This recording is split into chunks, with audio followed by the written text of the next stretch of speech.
E le whaavalivalea le mele tano tu le tatu tua mana ona. Tau nui sa morta mai ta i le High Commissioner o le Malo Uganda. Wheloa i lulu lima, ma lulu a au mana fionga le li pāre mia. O le ale aunga o le wheloa inga. O le ho o atua malo, tō se vitua inga malo. Malo pae, malo liuli, malo me mata, malo viole, malo samsama. Any kind of comment. They plan to come to Samoa. O whea whai e ia tanoanga. O tala noanga e tala noa ai mea tau whatoanga. Mea tau whai whatoanga. O le whai loa atu ma share. Tu langa o tau whai ngā whatoanga. E tala noa i nā ilea. Le tau langa o Uganda ma Samoa. O atu nuu e lua na tūto a tasi le tau sanga e tasi 1962 Uganda and Western Samoa. So o winga i o tanoanga e munuri ane. E fia o tamaitai o Dorothy Samali Yuha. Te liro wha leo le last name o le whawhine. Dorothy Samali. Talo sanga e fia o i tua ia apolima uta. Aisia, le tāua leo le tali mālo le leia Samoa le Chakam, le whono le Commonwealth of Heads, Commonwealth Heads Government. O le tāua le nā, o le me tau, o le tali mālo, ia tasi le me na tau le leia ai Samoa, le Chakam. Le ala ua malanga atu le hai komisina o le atunu o Uganda. Ia tau lo Uganda ia o kaku kama o Idi Amin. Ioe. Lea e alu watu le epapi e ka uromo me o tai e fia tau Idi Amin. Ai le ngomo ka unga ia. Langa o lesi ka ngaka lea e similar. Ioe. Typical. Ioe. Mai foi ma Idi Amin tu lepa. O winga yo Idi Amin na fai tu lepa. Even now. Ioe. Na whawhela ngā oso e kau le Idi Amin, kau kai uisia kungu. Ai le kau mai. Le kau lang leadership nga whioki ka ngā kai lalo langa leadership. Ioe. O ki ai le kari o le sieri ngā le alo o le li sa whaipule mai vai maunga tasi. Langa leanga nei lunga. E polo kiki le mafuanga le oki o si kamara. Nā tari o sula manaia. E lalo o le taitainga. Al HRPP. Ioe. O tau sila la tātou Samoa iai. O tātou sila la tātou Samoa iai. I le te leo le awhaina. Ioe. Te le awhaina. O le awhianga o Samoa. I lalo o le taitainga a le HRPP. HRPP mo tau sanga umani o le mātu ia o mea na tutupu ai. Tau te oolo le mea tau urwhasio titangata, tiro iei. Tasi lea tamai titi ioti lei lona uti. Fasia le maliu, ai whaia e le mea maliu ai. O mea tau wha le malo. O li poti o mo mea o ngā ruenga, o grants. I nā i le vai singano. Ioi, tasi le nā maliu matautia. Ai, teo foi i le fu i ana la tari. Sula mana ia. Ioi. Ua tataua na whaasanga tonu. Ioi. Ua tataua na whai ei se tala. Tala whia ngai. Ioi.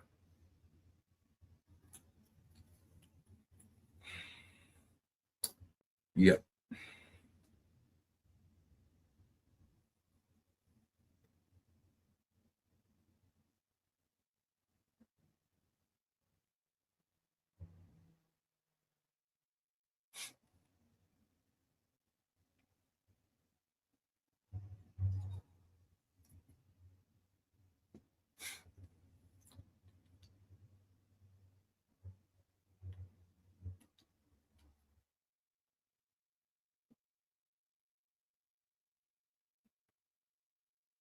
Ia. E le lali po ti mai nisi o tātou au. O le isi tangata na la vea i le alo leo sula. Leo whape o leo tau whaolauna. Wa mai. Lena, tasi le maliu. Tasi le maliu e maliu ai. E a fia ai tūlanga whapokiki. E ta oe fo i le taitainga al HRPP. O le vaenga e tau fōringa mai o le grants, na o mai e whai ai i le awala papale i visinganu. Se i tue tau sa ili mai, au ina, o pro keti le whapena o ina na mafu ai o na whasiotia le atari lea. Ioi. Wa tele mea i lunga o lea, i lalo le taitainga a le hero PP. Mai le mwhainta tu o ese. Le mwhainta tu ese. Ese a. Le ala pa leo le HRPP mai le ai se taimi e toe ola e ai i se taimi lata mai nei. Le ai se taimi e toe e oti fontoe, oti tu la epa, oti limoni, feo ti uma ma tātou, o oti atu mau le tātou ngā tupulanga, e le toe maua se apanoa, o e HRPP. E te toe tai ai le malo samu. Ya.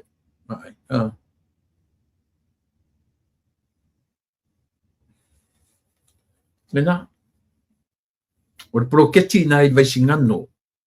I le whalau te leina o le vai o paipa o apo a lava mea. A le proketi tonu lea. Na tupu ai le whalave lavi lea. Na fe ese a i ai i a latou whanau o le nisi o whai pisi nisi. Ia maleli i sa o ina fe tau tonu ia o le sitangata pi ia le whailonga o netau civil engineering. Oi latou nei e mwhaina latou estimating a le tupe. E alu i lea ngā luenga, ma lea ngā luenga. Ma luenga ngā au civil engineering. Ia. Ia leo mau atu le tamatiti. Leo o mau atu le civil engineer a Samoa. Nea tali o sula manaia. Ia. Le sa fai ma fai pule o le HRPP i tausanga o tea. Anyway, ia. Nanga le sau taranga atu i le asiasiatu o le tamai tai komisina. High Commissioner o le malo Uganda. Ia, o le tāua le Samu. O le tali malo le tasi lea pine, tasi lea ai fast. E lalo le taitainga o le tamai tai o. Tute lo le melea. Na uma lota penanga o le tiakam. Uma tu ma le fono ia November. O ke topa. November te sema. O masina leanga na o le lua o lua wha. Masina leanga na wa matalona saure malanga i nei. Alu fia mei lana malanga i saina. O soa e New Zealand. O atu leo tam whai e loka la auli ia te sema le pōr kirisimasi. E toe taua i aile mafufau. O masina leanga i whaatoa o male tau le lea. Te loi nei Amerika. Na a abe me i tala o le chakam. I nei amato.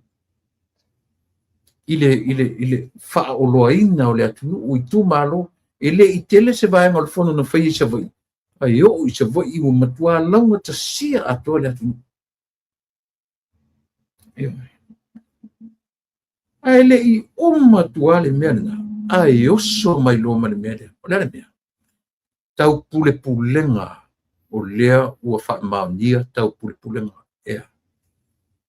E wha o le leanga whaia. I le ta whai lea. O lo whai nei mapare mi. O le mea le tasi le me sa moe tau tatu wawai. O le tau pule wha leanga ina le tangata lea. A leo au mai ai le tua mai mea tele le whape nei o manu fe ai. Langa tatu wawai ai. Na o ele mea lea. O le whana i oti. Le oi lunga leo whai mai wha masinonga. Sa ili mea ia. Ia. ia lena e sa o lo tama sa o fata e relate ile foi le kon karache le mo le tano istamo malaki o malaki le sua fole ia